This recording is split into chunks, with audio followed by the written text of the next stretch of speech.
Hello and welcome to everyone on the infinity classes. स्वागत है आप सभी लोगों का।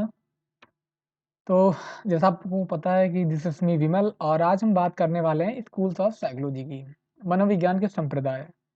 इसके पहले जो लेक्चर मैंने लिया था, इसके पहले जो मैंने आपको पढ़ाया था, मैंने साइकोलॉजी के बारे में बताया था। बेसिकली थोड़ा डिस्क्रिप्शन मैंने दिया था और उसका जनरल एक ओवरव्यू हम ले लेते हैं before starting this topic.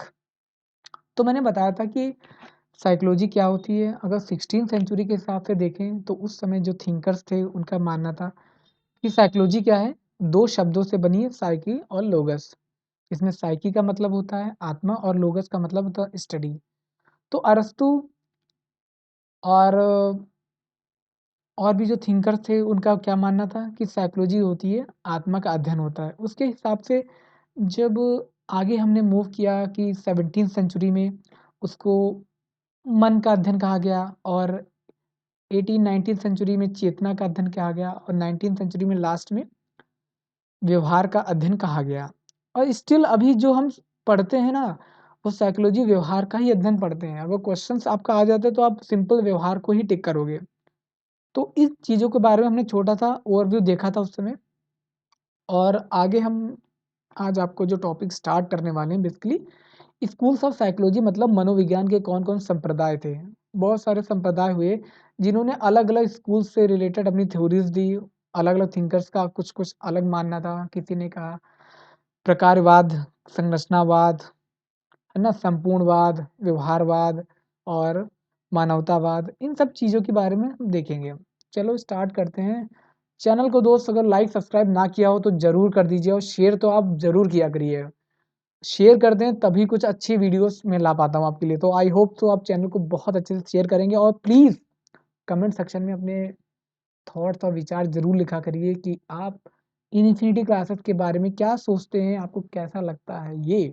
Okay, so start करते हैं। चलो, major schools of thoughts in psychology क्या है। जो बड़े बड़े संप्रदाय हुए हैं उनकी ही बात करेंगे। बाकी और भी संप्रदाय हुए हैं, लेकिन जो हम अपने सब्जेक्ट के अकॉर्डिंग बात करते हैं वो सबसे पहले जो संरचनावाद की बात करते हैं। देखो, संरचनावाद जब शब्द पढ़ते हैं तो इससे हम एक चीज तो समझ में आती है कि किसी के स्ट्रक्चर की बात करी जा रही है। और यहाँ पे जो साइकोलॉजी है वहां पर हम सीधे मन, चेतना और व्यवहार की ही बात करते हैं। तो सबसे पहले कि बालक का मन कैसा रहने वाला है। जो भी बालक के विचार अपने होते हैं ना, तो वो किस फॉर्म में या फिर किस स्ट्रक्चर में डिजाइन होते हैं। तो जब सबसे पहले संरचनावाद जो स्टार्ट हुआ था तो हम बताते हैं कि जो इसके संस्थापक थे या फिर हम फादर जानते हैं, विलियम वुंड को जानते हैं, ठीक है। तो विलियम वुंड ने संरचनावाद स्कूल संप्रदाय को दिया। उनका क्या मानना था, जो बालक का एक मन होता है ना, उसका एक स्ट्रक्चर होता है। जैसे आप जब किचन में जाते हो तो आपको एक मसाले वाला बॉक्स दिखता होगा जिसमें हल्दी, धनिया, मिर्च सारा कुछ रखा रखा होता है। तो विलियम वुंड का सिमिलरली ऐसे ही कहना था कि बालक के मन में भी एक कॉलम्स होते हैं, कुछ बेसिक कंपोनेंट होते हैं, अलग-अलग डिवाइड होते हैं और उसी में बालक के मन के विचार होते हैं और उसी को जब हम स्टडी करते हैं या फिर हम मेज़र करते हैं तो उसी को हम संरचनावाद सिंपली कह देते हैं। जो भी बालक का अपने अंडरस्टैंडिंग लेवल होता है, तो बालक जितने भी अपना प्रोसेस करता है, उसी के मन की जो संरचना होती है, बालक का मन, उसी में उसके सारे के सारे जितने भी थॉट्स होते हैं, उसी में वो रखे होते हैं, ठीक है? जैसे आपने कलर का आपने जैसे सपोज़ आपने कोई टीवी देखा तो उसका कलर ग्रीन है या फिर आपने कोई पेड़ देखा उसका कलर ग्रीन है या फिर आपने कोई रेड कलर देखा, तो एक तरीके के वो जितने भी थॉट हैं, जितने भी आपके विचार हैं, वो कहीं न कहीं अलग-अलग कॉलम में रखे हुए हैं। तो विलियम वुंड का यही कहना चाहिए था कि बालक के मन की एक संरचना होती है और उसी में जितने उसके विचार, थॉट प्रोसेस होते हैं, उसी के अंदर जो भी वो सोचता है, उसी के अंदर वो फ़ेम होते हैं, एक तरीके का फ्रेम होता है। और जैसा हमने लिखा है कि थर्ड पॉइंट पे आप देखोगे कि विलियम वुंड और एडवर्ड टिश्नर, देखो एडवर्ड जो टिश्नर थे, ये इनके शिष्य थे। और एक्चुअली मैं आपको मैं एक चीज़ बताऊँगा, जो संरचनावाद जो शब्द है वो टिश्नर ने दिया था, लेकिन जो उसकी थ्योरी या फिर हम जो इसकी हम स्कूल्स मानते हैं पूरी, वो विलियम वुंड ने दिया था। बट हम एक्चुअल में फादर ऑफ जो संरचनावाद है, जो प्रकार जो आपके संरचनावाद के जो जनक मानते हैं, विलियम वुंड को मानते हैं। तो आप आई होप समझ गए होंगे कि संरचना मतलब मन की एक रचना होती है, उसी में बालक के अपने विचार होते हैं और क्या वो सोचता है, क्या विचार करता है, उसी के फॉर्म में वो फ्रेम होते हैं। अब सेकंड हमने देखा था प्रकारवाद। तो अब जब संरचना विलियम वुड ने दी कि बालक का मन ऐसा होता है, उसके बाद विलियम जेम्स का ये कहना था कि देखो ऐसा है भाई, बालक के मन में ऐसी कोई संरचना नहीं होती है। उनका मानना था ये था कि बालक का जो मन या चेतना वो होता है, या बालक का मन व्यवहार कैसे करता है। व्यवहार का मतलब प्रकारवाद का मतलब ये होता है उसका फंक्शन कैसे करता है। अब फंक्शन का मतलब ये हुआ कि उन्होंने संरचना को इतना इम्पोर्टेंस नहीं दिया, उन्होंने इस चीज़ को ज़्यादा महत्व दिया कि बालक का संरचना मन कैसा है वो इम्पोर्टेंट नहीं, बालक का मन जो है वो फंक्शन कैसे करता है, वो चीज़ों को अडॉप्ट कैसे करता है, समझ रहे हैं ना? उन चीज़ों को कैसे अडॉप्ट करता है, उस चीज़ को पहले फंक्शन कैसे करता है, उस चीज़ को ज़्यादा इम्पोर्टेंस दिया। इसीलिए उन्होंने जो प्रथम था उसको क्रिटिसाइज़ किया विलियम वुड को। और 1890 में आपको पता है कि विलियम जेम्स की बुक आई थी प्रिंसिपल ऑफ साइकोलॉजी को, जिसमें उन्होंने इस चीज़ का डिस्क्राइब भी किया है। और विलियम जेम्स की एक बुक भी आई थी, आपको पता होगा विलियम जेम्स की, इनको आधुनिक मनोविज्ञान का जनक भी कहा जाता है और इनको प्रकारवादी भी कहा जाता है।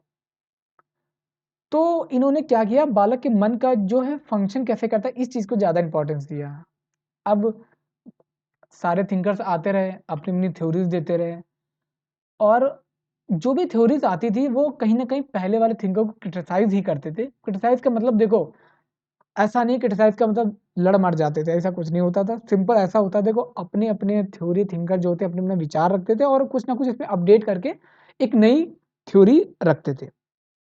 तो प्रकारवाद आपने देखा। अब व्यवहारवाद देखने के पहले मैं एक चीज़ आपको बताऊँ, मैं आपको पहले साइको एनालिसिस पहले ज़रूर बताऊँगा। देखो, जो सिगमंड फ्राइड थे उनको हम मनोविश्लेषणवाद का जनक मानते हैं और इन्होंने 3 चीज़ें बहुत इम्पोर्टेंट दी, आपको पता है इद, ईगो एंड सुपर ईगो। इद क्या होता है? अहम, पराहम, अवो। जो इद, अहम, पराहम। तो इद जो होता है, उसके पहले एक चीज़ आपको बताऊँगा, जो सिगमंड फ्राइड थे उन्होंने जो अचेतन मन होता है उसको बहुत ज़्यादा इम्पोर्टेंस दी थी और जो बालक के जो कल्पना होते हैं या बालक के जो स्वप्न होते हैं, जो ड्रीम होते हैं, उस चीज़ को बहुत ज़्यादा इन्होंने इम्पोर्टेंस दी। उनको ये कहना था कि बालक का चेतन मन से ज़्यादा अचेतन मन, जो अनकॉन्शियस माइंड है उनका, उस चीज़ की अगर हम स्टडी कर लेते हैं, तो हमको ये पता लग पाता है कि बालक का व्यवहार कैसा रहने वाला है, कि बालक के विचार कैसे हैं, बालक कैसा सोचता है, बालक कैसा थिंक करता है। तो अनकॉन्शियस माइंड को उन्होंने सबसे ज़्यादा इम्पोर्टेंस दी। उसके बाद 3 एलिमेंट उन्होंने दिए थे, ईद, ईगो और सुपर ईगो। उनका मानना था जो ईद होता है वो प्लेज़र पे काम करता है, ईगो एक तरीके का सैनिक यानी पुलिसिंग का काम करता है, सुपर ईगो मतलब हाई लेवल पे थिंक सोचता है कि मतलब जो सही है उसी चीज़ को हमें करना है। आपको पता है कार्ल जूंग और जो एरिक एरिक्सन थे, ये भी एक तरीके का मनोविश्लेषणवाद थे। अब हम चलते हैं व्यवहारवाद पे। व्यवहारवाद क्या कहता है? देखो भाई, व्यवहारवाद ये कहता है, जेबी वॉटसन इसके जनक थे, मैं आपको बता देता हूँ। और व्यवहारवाद सिंपल एक बात ये कहता है कि अगर जो हम बालक की कंडीशनिंग या बालक को हम अच्छे से ट्रेनिंग कर दें या फिर बालक को ऐसे हम एनवायरनमेंट में रख दें कि बालक अपने व्यवहार में परिवर्तन लाए, मतलब चीज़ों को सीख जाए अपने आप से। तो जेबी वॉटसन का कहना था कि बालक को हम एक अच्छे से अच्छा एनवायरनमेंट प्रोवाइड कर सकें, जिसके साथ-साथ उसके व्यवहार में परिवर्तन आ सके।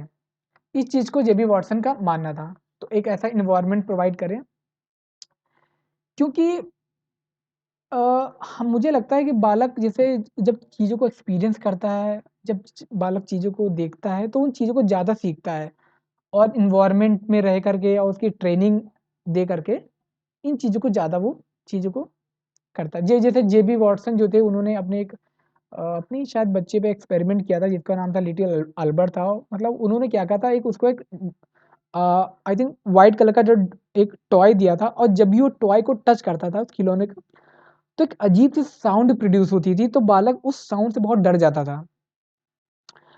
तो जब-जब वो व्हाइट टॉय को देखता था, जब भी वो टच करता था, एक साउंड प्रोड्यूस होती, तो मतलब एक तरीके का उसमें फ़ियर फ़ियर डेवलप हो गया, मतलब डर पैदा हो गया। उस चीज़ को धीरे-धीरे कंडीशनिंग करी गई और धीरे-धीरे उसको फ़ियर को निकाला गया। तो मतलब उन्होंने देखा कि अगर बालक को एक ऐसे एनवायरनमेंट में, एक ऐसे वातावरण में रख दिया जाए जैसे कि उसमें जैसा चाहें वैसा हम उसको बना सकते हैं। और जेबी वाटसन ने एक बात और कही थी, मैं आपको बताता हूँ। उन्होंने कहा था कि मुझे 1 दर्जन बालक दे दो और आप जो भी चाहो उनको मैं बना दूँगा। डॉक्टर, टीचर, लॉयर, आप जो भी चाहो उनको मैं बना दूँगा। तो व्यवहार, जैसा कि हम जानते हैं कि व्यवहार सबसे ज़्यादा इम्पोर्टेंस, आज भी हम साइकोलॉजी में जो पढ़ते हैं सबसे ज़्यादा व्यवहार को ही इम्पोर्टेंस देते हैं। अब इसके बाद क्या आता है? जब व्यवहार खत्म हो जाता है तो उसके बाद आता है गेस्टाल्टवाद, मतलब संपूर्णवाद। संपूर्णवाद का मतलब ये हुआ कि मैं आपको बताता हूँ, जो इसके जनक थे वो मैक्स वर्दिमर थे। एक स्टेटमेंट बहुत इम्पोर्टेंट थी, the whole is greater than sum of it parts. तो मैक्स वर्दिमर का ऐसा ये मानना था कि अगर जो चीज़ों को तोड़ के ना करके हम एक जो चीज़ है उसको संपूर्ण, अगर जो चीज़ को हम एनालाइज़ करें, मतलब बालक के पर्सपेक्टिव में मैं बता रहा हूँ, आप ये समझ ले रहिएगा कि बालक अगर जो किसी चीज़ को संपूर्ण देखता है, तो ज़्यादा उस चीज़ को अंडरस्टैंड कर पाता है। जैसे सपोज़ कोई घर है, तो एक छोटा जो बालक होता है 2 साल का, वो घर को ऐसे नहीं देखेगा कि इसमें गेट लगा हुआ है, इसमें विंडो लगी हुई है, इसका पेंट ग्रीन कलर का है। वो क्या देखता है? घर को देखता है। अब बालक किसी टॉय को जब देखता है ना, तो वो टॉय को क्या कंसीडर करता है? एज़ अ टॉय, पूरा टॉय देखता है, ये खिलौना है। ये नहीं देखता है कि उसके आइज़ हैं, उसके हैंड हैं। तो whole is greater than sum of part. उनका ये मानना था कि पूरी चीज़ों को देखना या पूरी चीज़ को एनालाइज़ करना एक ज़्यादा बेटर अंडरस्टैंडिंग को डेवलप करता है। और इसी चीज़ को उन्होंने ह्यूमन माइंड को भी ऐसा माना। कहा था ह्यूमन माइंड और उसका बिहेवियर जब ऐसा होल जब स्टडी करते हैं, तो वो संपूर्णवाद को हम बताता है। अब गेस्टाल्टवाद के बाद जब बात आती है कॉग्निटिविज़्म, मतलब संज्ञानवाद। इसको तो आपने पढ़ रखा होगा बहुत अच्छे से, नीज़र के द्वारा दी रखी है।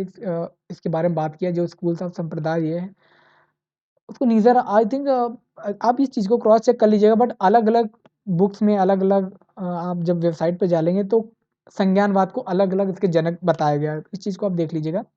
पियाजे ने बहुत ज़्यादा इस पे काम किया है, जैसे इन्होंने सेंसरी मोटर स्टेज दी है, प्री ऑपरेशनल और कॉन्क्रीट और फॉर्मल ऑपरेटिंग स्टेज दी है, और उन्होंने बताया कि बालक का जो माइंड होता है, मतलब जितने भी मेंटल प्रोसेस होते हैं, आप कैसे सोचते हो, कैसे फ़ील करते हो, आप कैसे प्रॉब्लम को सॉल्व करते हो, जितने भी लॉजिकल रीज़निंग्स होती हैं, आपकी जो एब्स्ट्रैक्ट थॉट्स होते हैं, अमूर्त चिंतन जितने भी आते हैं, वो संज्ञानवाद में आता है। ठीक है? हाउ पीपल थिंक, लोग कैसे सोचते हैं, चीज़ों को कैसे पर्सीव करते हैं, ग्रहण करते हैं, और कैसे मेमोरी है, रिमेंबर है, लर्न कैसे करते हैं, वो सारी चीज़ें संज्ञानवाद में आती है। अब हम आते हैं, मैंने आपको ये बता दिया था, हाँ, सिगमंड फ्राइड के बारे में मैंने आपको बताया था। कार्ल रॉजर के बारे में आपको बता देता हूँ आई थिंक। हाँ, कार्ल रॉजर क्या थे? ये मानवतावादी थे। इन्होंने जो इनको ह्यूमनिज़्म का फादर भी कहा जाता है कार्ल रॉजर को, और कार्ल रॉजर से अब्राहम मास्लो को भी कंसिडर किया जाता है। इन्होंने कहा था कि देखो, संज्ञानवाद, व्यवहारवाद कुछ नहीं है, अगर जो हम मानवता को ज़्यादा इम्पोर्टेंस दें, मतलब ह्यूमन वैल्यूज़ को, कि लोगों की जो हेल्प करते हैं, लोग कैसे खुश रहते हैं, लोग अपनी, मतलब अपने बारे में कैसा सोचते हैं, लोग कैसे दूसरों के बारे में एम्पैथी या सिम्पैथी जो रखते हैं, मतलब एक तरीके की मानवतावाद को बहुत ज़्यादा इन्होंने इम्पोर्टेंस दी थी कार्ल रॉजर ने, इसलिए इनको फादर ऑफ ह्यूमनिज़्म भी कहा जाता है। तो इस चीज़ ह्यूमनिज़्म को कहने का मतलब ये है, अगर जो बालक या फिर बच्चे को अगर जो मानवतावाद के बीच में रखा जाए, मतलब उसको अच्छी चीज़ सिखाई जाए, और कैसे वो अपने आप की ग्रोथ कर सकता है, पर्सनल ग्रोथ, इन सब चीज़ों के बारे में आपको मैं यहाँ पर लिखा हुआ है सारा चीज़, वो मैंने आपको वर्बली बता दिया। सो आज का ये टॉपिक छोटा-सा टॉपिक था, और आगे जो टॉपिक शुरू करना है हम लोगों को, बेसिकली वो स्टार्ट करना है हेरिडिटी और ग्रोथ, मतलब आनुवांशिकता और वृद्धि। बेसिकली जो एजुकेशन साइकोलॉजी है या फिर जो सीडीपीएम पढ़ते हैं वो बेसिकली वहीं से स्टार्ट होती है, जो ये चीज़ें हैं अदर एग्ज़ाम्स में पूछ ली जाती हैं। इसलिए मैंने आपको बता दिया है, कहीं पूछा जाता है तो आप आराम से क्वेश्चंस कर सकते हो। आई थिंक मैंने इतना तो आपको बता दिया है। तो सबसे पहले हम विकास और वृद्धि पढ़ेंगे, वहाँ से हम स्टार्ट करेंगे एक अच्छी तरीके से। तो आज का एक छोटा-सा टॉपिक था, मैंने आपको बता दिया, और होप सो अगर जो आपको चैनल समझ अच्छा लगता है तो प्लीज़ यार सब्सक्राइब ज़रूर करिएगा, शेयर ज़रूर अपने दोस्तों में करिए, और कमेंट प्लीज़ बहुत किया करिए, ठीक है? कमेंट किया करिए, पता लगता है कि आप क्या सोचते हो चैनल के बारे में, ठीक है? और thank you so much for watching and giving your time to in infinity classes. Thank you so much.